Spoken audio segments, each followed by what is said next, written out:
पिछले जितने भी लेक्चर गुजरे हैं उसमें हमने अभी तक करैक्टर अरे जो है ना वो नहीं बनाई।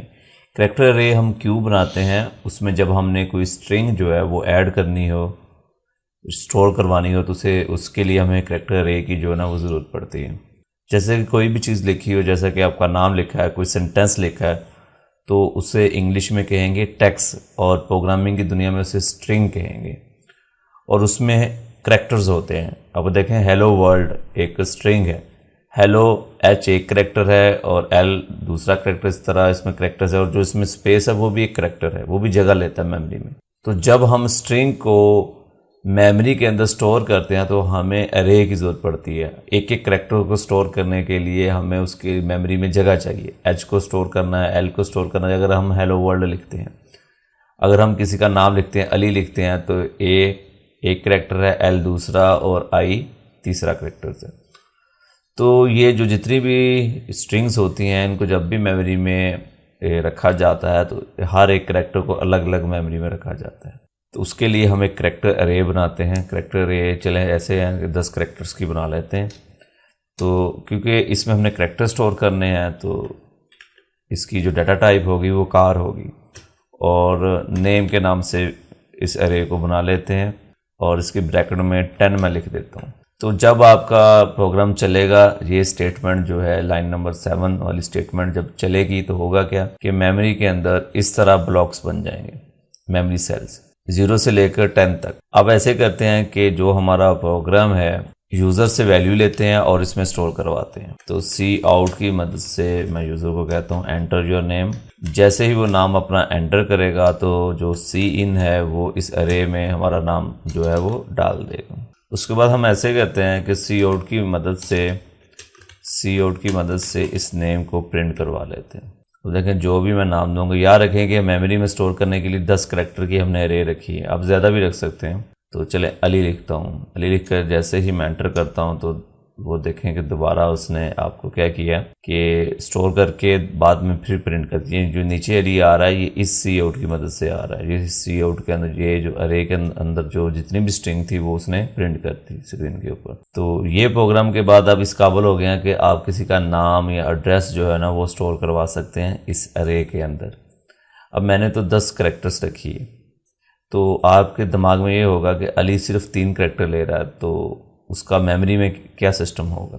अब ऐसे हुआ है कि हमने बनाई जो मेमोरी ब्लॉक्स बनाए थे वो तो 11 बने हैं ना, 10 हमने दिया तो 0 मिलाकर 11 बने हैं। नाम जो हमने सिर्फ अली दिया है, तो जो बकाया जो रह जाते हैं मेमोरी ब्लॉक जिसमें करैक्टर स्टोर करने हैं, तो वो सारे ही प्रिंट होंगे जब हमने नेम ये लिखा है। उसके लिए जो आपकी लैंग्वेज है ना C++, वो क्या करती है, जब अली यूज़र ने दिया, सी ने क्या किया, वो अली लिया, जैसे ही नेम अरे में स्टोर करेगा तो वो क्या करेगा, ए एक सेल में स्टोर कर दिया, एल दूसरे में और आई तीसरे में। और जब वो स्ट्रिंग एंड हो जाती है ना तो लास्ट में वो /0, इसे नल करैक्टर कहते हैं, लास्ट में वो लिख देता है। जब आप प्रिंट करवाएंगे तो बकाया खाली छोड़ देता है। तो यहाँ से ए प्रिंट हुआ, फिर एल प्रिंट हुआ, फिर आई प्रिंट हुआ। जब वो उसे पता चल गया लास्ट में ये करैक्टर, उसे पता चल जाता है आपके प्रोग्राम को यहाँ पर जो स्ट्रिंग है ना वो एंड हो गई है। ये मेन बात जो है ना अपने ज़हन में रखनी है। ये MCQs में भी वो आपसे पूछ सकते हैं। When we place a string in a character array, जब हम करैक्टर अरे जो होती है उसमें एक स्ट्रिंग स्टोर करते हैं, the computer keeps and mark, computer एक निशान लगाता है कि भी स्ट्रिंग कहाँ पर एंड हो रही है। टू आइडेंटिफाई दैट अरे वाज ऑफ दिस साइज, कि ये शनाख्त करने के लिए कि अरे जो है उसका साइज़ क्या होगा, यानी कि वो एंड किधर हो रही है। The string store in it, string जो इसके अंदर जो है ना वो स्टोर हो रही है उसका साइज़ देखकर उस हिसाब से वो उसने एक मार्कर जो है कि मार्क निशान लगाना, मार्क का मतलब निशान लगाना। The marker is the special character, जो मार्कर होता है वो एक स्पेशल करैक्टर होता है जिसे हम क्या कहते हैं, नल करैक्टर। और आस्की कोड नल करैक्टर का क्या है, ऑल 0। ये याद रखें कि नल करैक्टर जो होता है ऑल 0 को कहते हैं, कि नल करैक्टर क्या होगा, तमाम 0। जब आप उसका आस्की कोड एक अलग है, हर करैक्टर का एक आस्की कोड होता है, उसमें तमाम जो 0 होते हैं वो नल करैक्टर को शो करते हैं। इन सी लैंग्वेज, जो हमारी सी लैंग्वेज है, आप सोच रहे होंगे C++ कर रहे हैं, सी तो नहीं कर रहे, सी का एडवांस वर्जन C++ है। We represent the null characters as, जो नल करैक्टर उसे हम /0 लगा दें तो इससे हम ज़ाहिर करते हैं। सी यूज़ दिस करेक्टर, जो सी है वो इस करेक्टर को इस्तेमाल करती है to terminate a string, string को ख़त्म करने के लिए। ऑल स्ट्रिंग्स, जितनी भी स्ट्रिंग्स होती हैं वो ख़त्म की जाती हैं नल करेक्टर से। ये जो बड़ी इंपॉर्टेंट बात है, इसे हम अपने ज़हन में रखें। देखें, कंप्यूटर जब भी कोई भी काम करता है उसमें वो आप प्रोग्रामिंग करेंगे तो वो काम करेगा। ये कोई इंसान नहीं है, ये खुद ब खुद फील करके या सेंस करके या देख कर उसे पता चल जाता है कि जी स्ट्रिंग यहाँ पर एंड हो रही है, इतनी ही प्रिंट करवानी है। हमेशा उसके पीछे कोई ना कोई लॉजिक ज़रूर होता है। तो लॉजिक क्या है कि जब आप स्ट्रिंग अपनी तरफ से नाम तो लिख देते हैं, /0 नहीं लिखते, कंप्यूटर जो है वो खुद ही वो लास्ट में /0 डाल देते। जिस तरह हम कोई सेंटेंस इंग्लिश में लिखते हैं तो हम लास्ट में फुल स्टॉप लगाते हैं, उसका वो फुल स्टॉप उस पूरे सेंटेंस का एंड शो करता है।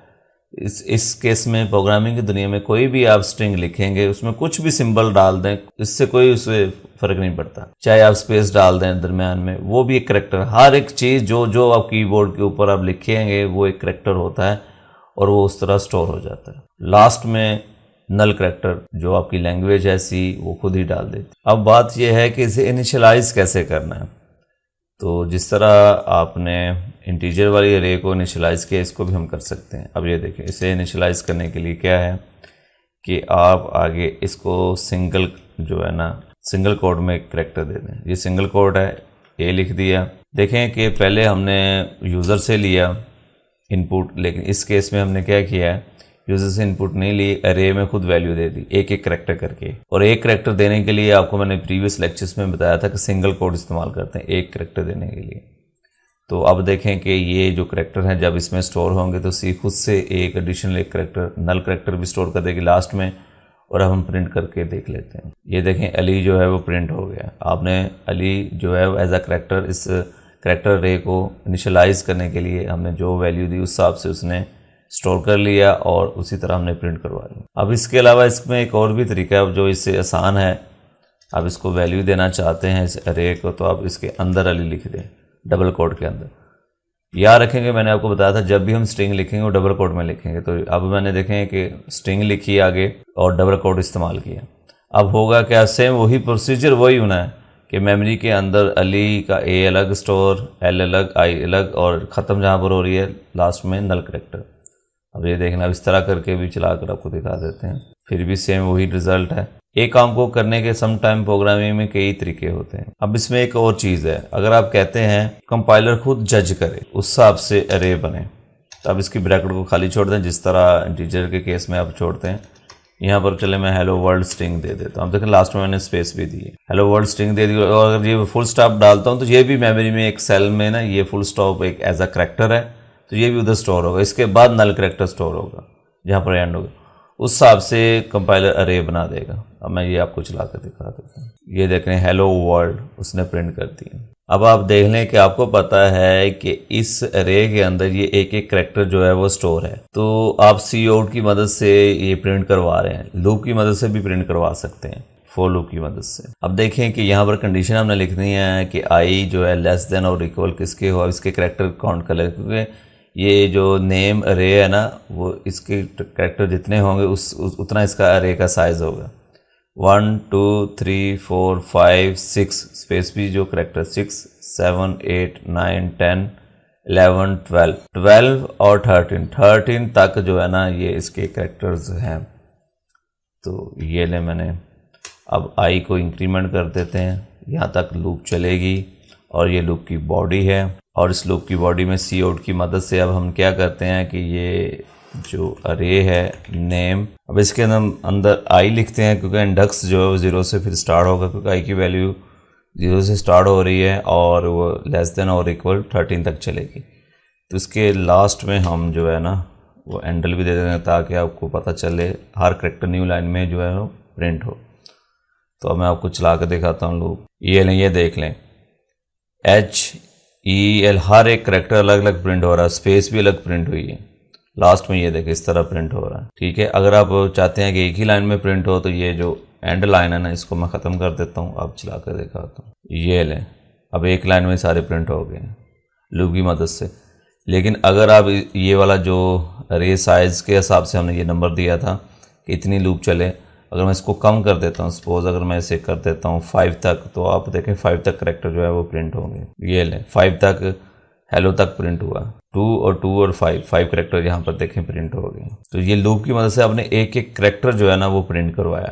अब आपके जहन में ये सवाल पैदा होगा कि जो हर एक स्ट्रिंग होगी उसको हम खुद काउंट करते फिरेंगे कि इसकी इतनी जो है ना लेंथ है, उस हिसाब से फिर इधर लिखना पड़ेगा। तो आप इधर करें कि इधर ज़्यादा कर दें। आप सपोज प्रोग्राम की नेचर को समझे कि आपको पता है कि जो भी यूज़र आगे से स्ट्रिंग देगा वो 100 करेक्टर से ज़्यादा नहीं होगी, तो आप 100 लिख दें। तो इवन ये जो है ये 13 करेक्टर पर मुश्तमिल है ये वाला। फ़र्ज़ करें कि आप जो स्ट्रिंग है ना वो यूज़र से ले रहे हैं, तो यूज़र 100 से कम ही एंटर करेगा स्ट्रिंग। ये आपके प्रोग्राम की नेचर है, उस हिसाब से आपने 100 लिख दिया है और यूज़र ज़्यादा से ज़्यादा 20 करेक्टर या 30 करेक्टर तक लिखेगा। लेकिन आपकी जो लूप है ज़्यादा ना चले, उतनी चले जितनी करेक्टर्स है उस हिसाब से ये प्रिंट करवाए। उसके लिए आप इसमें इफ़ इस्तेमाल कर सकते हैं। इफ़ के अंदर आप ये लिख दें कि जो ये अरे है आपकी आई, इसके अंदर लिख दें जब अरे चलेगी तो आई की ये वैल्यू जो है वो जब तक सिंगल कोट में यहाँ पर देते हैं स्लैश। ये जो नल करेक्टर है इसे एक सिंगल करेक्टर माना जाता है, हालांकि ये 2 करेक्टर स्लैश और 0, इसलिए इसे सिंगल कोट में लिख। अब आप देखें ये करेक्टर आपने लिख दिया है, तो हम ये जो इफ़ है ना इसकी बॉडी जो है ना वो कर्ली ब्रेस इस्तेमाल नहीं करेंगे, क्योंकि हमें सिर्फ एक ही स्टेटमेंट जब आपने लिखनी है तो फिर कर्ली ब्रेस इस्तेमाल नहीं करते। ये ले ब्रेक लगा दी कि जैसे ही ये 0 करेक्टर आए तो उसके आगे आपने प्रिंट नहीं करना, लूप ही बंद हो जाए और कंट्रोल नीचे आकर नीचे वाली स्टेटमेंट चलनी शुरू हो जाएंगी। तो अब आप देखें कि फिर भी वही काम होगा। हुआ क्या कि जितनी स्ट्रिंग थी उसमें से जो उसने 0 करेक्टर रीड किया तो लूप जो है वो आपकी बंद होगी ऑटोमेटिक इस स्टेटमेंट की वजह से। ये स्टेटमेंट तभी ट्रू होगी जब इस अरे के अंदर ये नल वैल्यू वो देखे ना, इसके अंदर जो वैल्यू इस नल के बराबर हो जाए तो तब ब्रेक लगा दो। तो आपको ये भी पता चल गया कि वाकई ही जो हमारी ये जो अरे है इसमें लास्ट में ये वैल्यू मौजूद थी, तो ये हमारी अरे ब्रेक हुई है, अदरवाइज ये चलता ही रहना था।